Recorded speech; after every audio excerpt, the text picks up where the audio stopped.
It's no secret that Egypt is home to various secrets and numerous tales about the past and origins of the world. The legendary Egyptian limestone edifice portrays a fictitious sprawling sphinx and is the oldest recognized monumental sculpture of the Middle Eastern country. There are various sphinxes, but none holds more mysteries than the Great Sphinx of Giza. It was created nearly 4,500 years ago, and according to reports, archaeologists have found a new secret chamber under the Sphinx. Hello and welcome back to the Abandoned Archaeologist again, the channel to learn all about ancient archaeological findings. Today we'll discuss the discovery of hidden tunnels and chambers found beneath the Great Sphinx of Giza that shocked the archaeologists. So let's get into it, but before we begin, to get your attention, we have a question you can answer at the end of the video by watching it. Which pharaoh's pyramid is associated with the Great Sphinx of Giza? So write down your answer in the comment section and see if you got it right. Here we begin with the video. The Giza's Great Sphinx is one of ancient Egypt's most recognizable structures. It is the oldest known monument in Egypt and is a limestone statue of a mythical creature, a reclining sphinx. It was carved from the plateau's bedrock and quarried for the pyramids. The Egyptians lacked iron and bronze tools when it was built 45 centuries ago, so instead, the Sphinx would have been carved primarily with stone hammers, with the addition of copper chisels for detailed finish work. The Sphinx was built as part of a much larger temple complex.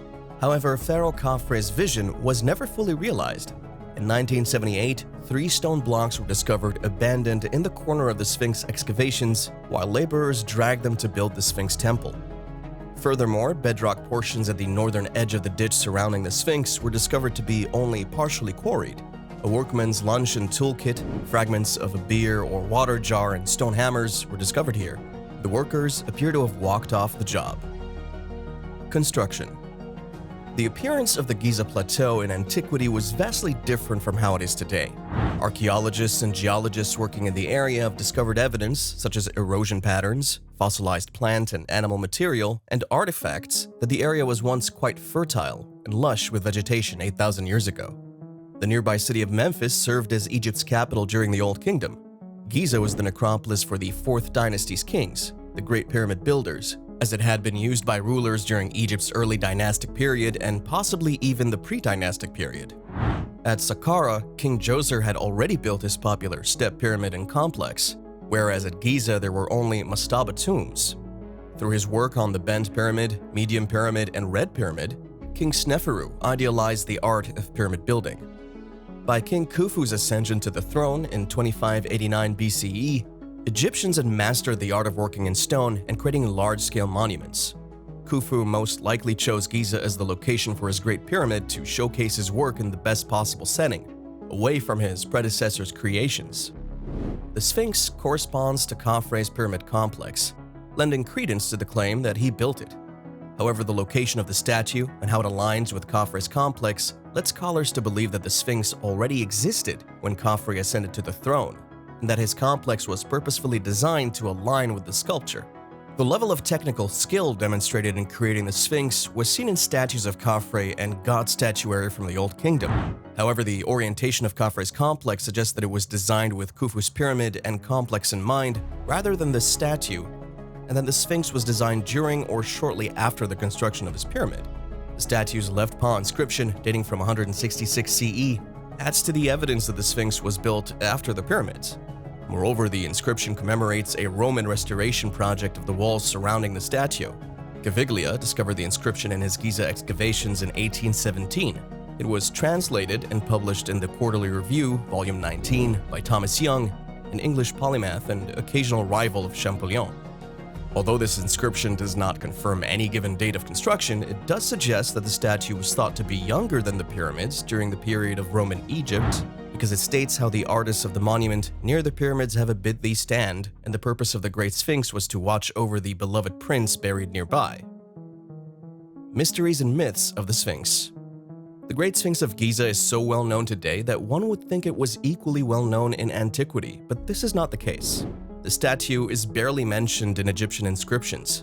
None of the materials discovered at Giza or elsewhere in Egypt mention the statue's construction. When it's mentioned, it's as if it has always existed. As previously stated, the origin of the Great Sphinx is unknown, and also humans are uncomfortable with mysteries. Napoleon is frequently credited with the observation that history is the fable on which the majority agrees. This is as true of the Sphinx as it is of any other historical artifact or event. History comprises stories told by writers who attempt to interpret and make sense of first-hand events witnessed or artifacts that suggest a particular narrative. Once a certain thread of a civilization story is accepted, once the mystery of that civilization is quote-unquote solved, claims that threaten the validity of that story are naturally rejected. This same paradigm can be found in myths about the Great Sphinx promoted by so-called New Age writers. These authors believe that the statue has supernatural powers, that tunnels beneath it connect to a subterranean network, and that there are numerous other fringe theories, often involving extraterrestrials, that are routinely dismissed by mainstream scholars. And now, this theory has been proved, as the recent discovery shows. Discovery of tunnels and chambers at the Great Sphinx of Giza.